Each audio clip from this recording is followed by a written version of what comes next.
ආයුබෝවන්. අද අපි කතා කරන්න යන්නේ සිංහල කෙටි කතා කලාව සහ ජී.බී. සේනානායක පිළිබඳව. ජී.බී. සේනානායක මහත්මයා අපේ රටේ පහළ වෙච්ච සුවිශේෂී කතුවරයෙක් බව ඔබ සියලු දෙනාම හොඳින් දන්න කාරණයක්. අද අපි කතා කරන්නේ ඔහුගේ මේ ශ්‍රී ලංකාවේ කෙටි කතා කලාවට සිදුවෙච්ච සේවය පිළිබඳව සහ ඔහුගේ නිර්මාණ පිළිබඳව. සිංහල කෙටි කතා කවි කලාංශය කෙරෙහි තමයි ඔහුගේ විශේෂ අවධානය යොමු.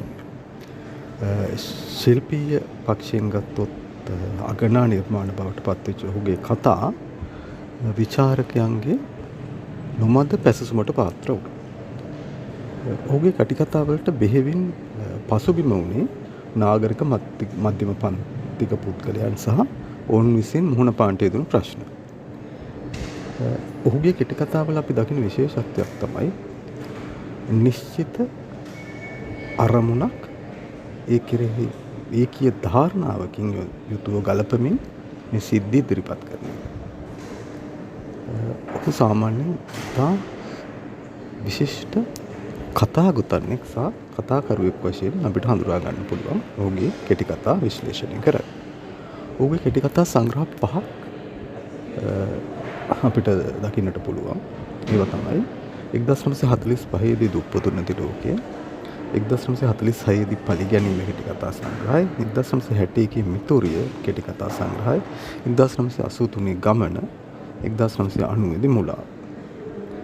ඔහු මේ අපරදිග කෙටි කතා කලාව ඊටාම හොඳින් විශ්ලේෂණය කරපු පුද්ගලෙක්. ඒ වගේම ප්‍රංශ හා රුසියානු කෙටි කතාත් ඔහුට විශේෂ බලපෑමක් ඇති කරලා තියෙනවා ඔහුගේ කෙටි කතා කලාවේ.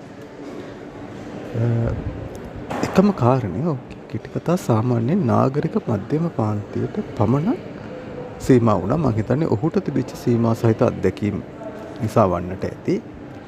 සාමාන්‍යයෙන් ගැමි දිවිය ඔහුගේ බරපතල විශ්ලේෂණයට පාත්‍රුනේ නෑ වගේ ඔහුගේ කෙටි කතා දෙස බලද්දී. කෙසේ නමුත් සිංහල කෙටි කතාවේ ප්‍රගමණයට ඔහුගෙන් ලැබිච්ච දායකත්වය අති විශේෂයි. කෙටි කතාවක් උපමට්ටම් කරලා අවසානයේ උත්කෘෂ්ඨයට පමුණුවන ආකාරය පිළිබඳව ජී.බී. සේනානායකගේ කෙටි කතා සුවිශේෂී උදාහරණයක්. ජී.බී. සේනානායක සම්බන්ධයෙන් අපේ ප්‍රබලගත් කතුවරයෙක් ගුණදාස අමරසේකර මහත්මයා මේ වගේ සටහනක් තියෙනවා. උපුටා ගැනීම. සිංහල කෙටි කතාවේ සන්දර්භය සහ භාෂා රීතිය දියුණු කිරීමෙහිලා ජී.බී. සේනානායක අතින් මහත් සේවයක් ඉටු බව අප විසින් සිහි කටයුතු වේ. විශේෂයෙන් කෙටි කතාවට අවශ්‍ය කාව්‍යමය ගද්‍ය රීතිය ඉස්මතු කර දක්වන ලද්දේ සේනානායක විසින්.